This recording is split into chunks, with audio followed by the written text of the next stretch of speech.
নেতৃত্বে যে আন্দোলনের ডাক আছে, ইনশাল্লাহ জগদ্দল পাতার উপর চেপে বসেছে বিনা ভোটের সরকার। আমরা একটু বসে ভিতরে একটু সবাই পাওয়া যাও, ওই আমার স্লোগান একটি বিশাল মিছিল আমাদের সবাই দেখতেছেন।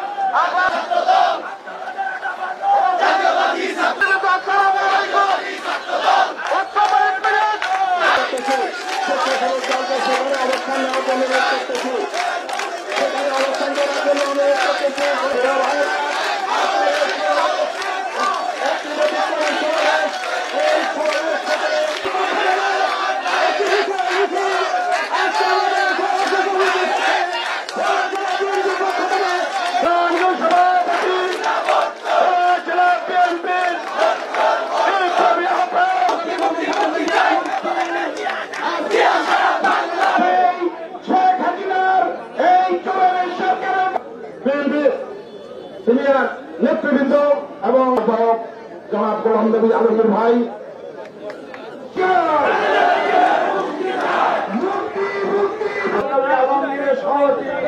সভাপতিত্বে আজকে এই অনুষ্ঠান আমাদের মাঝে উপস্থিত রয়েছেন সংসদ সদস্য চেয়ারপারসনের উপদেষ্টা জনাব অ্যাডভোকেট মজিবুর রহমান সরোয়ার। খালেদা জিয়ার মুক্তির সমাবেশ আমরা ইঙ্গিত দিতে চাই, বেগম খালেদা জিয়ার মুক্তি দিতে হবে। বাপ বাপে কেউ ছাড়ে না। শেখ হাসিনা আপনি বেনজিরকে দিয়ে যে অপকর্ম করেছেন, বেনজির ন্যায় পায় নাই। বেনজির কোথায়? গণভবনে খুঁজে পাওয়া যাবে, গণভবনে। আজ ইচ্ছা কোথায়? মানুষের মনের আশা, মানুষের একটি মাত্র দাবি, সেই দাবি হয়েছে খালেদা জিয়ার মুক্তি।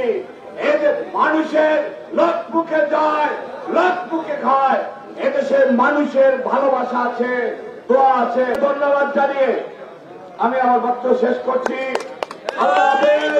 বাংলাদেশ জিন্দাবাদ, বেগম খালেদা জিয়া জিন্দাবাদ, শহীদ জিয়া আবাহক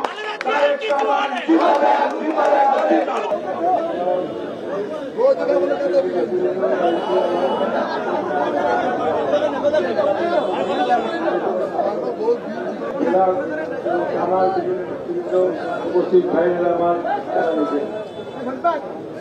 ভোলার সাথে আমার একটা ভিন্ন কানেকশন আছে। ভোলা আসলে আমিও উৎসাহিত হই, আমার নেতাকর্মীরা উৎসাহিত হয়। গতবার যখন খুলনায় আমরা জনসভা করছিলাম, সে সময় ভোলায় আমাদের শহীদ হয়েছেন। তারা শহীদ হয়ে বাংলার আন্দোলন সংগ্রামে ভোলাকে এগিয়ে নিয়ে আজকে বিষয়টা হলো আজকে যে আমরা আজকে যা দেখছি সেখান থেকে আমাদের বাস্তবতা হচ্ছে এই যে তারা দেশনেত্রী বেগম খালেদা জিয়াকে দুইখানে আটকে রেখে, আজকে মিথ্যা মামলা দিয়ে আটকে রেখে তারা আজকে বাংলাদেশের নির্বাচন করছে, বাংলাদেশ ক্ষমতায় আছে। এটা আমরা সবাই বুঝতে পারি। কারণ আমি হাইকোর্টের মেম্বার হিসেবে প্রতিদিন খালেদা জিয়ার মামলার সময় যেতাম এবং আমার ইচ্ছা ছিল যে আসলে আমার নেত্রী কোথাও কোনো জায়গায় কোনো ত্রুটিপূর্ণ কোনো বিষয় ছিল কিনা, কেন তাকে গ্রেফতার করা হয়েছে। আসলে আমাদের কাছে পরিষ্কার হয়ে গেছে, শেখ হাসিনা যদি খালেদা জিয়া নির্বাচন করেন তাহলে সেখানে দিতে পারবেন না, এটাই পরিষ্কার। এবং আমরা জানার চেষ্টা করতাম যে খালেদা জিয়ার বিরুদ্ধে কি অভিযোগ আছে। বিদেশ থেকে টাকা দিয়েছে ফাউন্ডেশনের জন্য, টাকাগুলো ব্যাংকে পড়ে রয়েছে। খালেদা জিয়া কোনো কমিটিতেও নাই, তার সিগনেচার নাই, তাকে কিভাবে মামলায় কিভাবে অভিযুক্ত করে। যেখানে ব্যাংকে টাকা পড়ে রয়েছে 2 কোটি টাকা এখন 8 কোটি টাকা হয়ে গেছে। সেই জায়গায় তারা যোগ সাজস করে তারা এই ঘটনা এই দেশ থেকে আপনারা দাঁড়াতে পারবেন না। আওয়ামী লীগ সরকার যতই চেষ্টা করুক আমরা আছি, থাকবো এবং আন্দোলন চালিয়ে দেবো। এই দেশকে স্বাধীন করে থাকবো ইনশাআল্লাহ। আমাদের এখানে 2 জন যোদ্ধা বলল এইখানে মুক্তি দিয়েছেন এই দেশের মুক্তির জন্য আমরা ভোলাবাসী কোনদিন বসে থাকি নাই, আন্দোলন করেছি, আগামীতেও আমরা আন্দোলন করবো।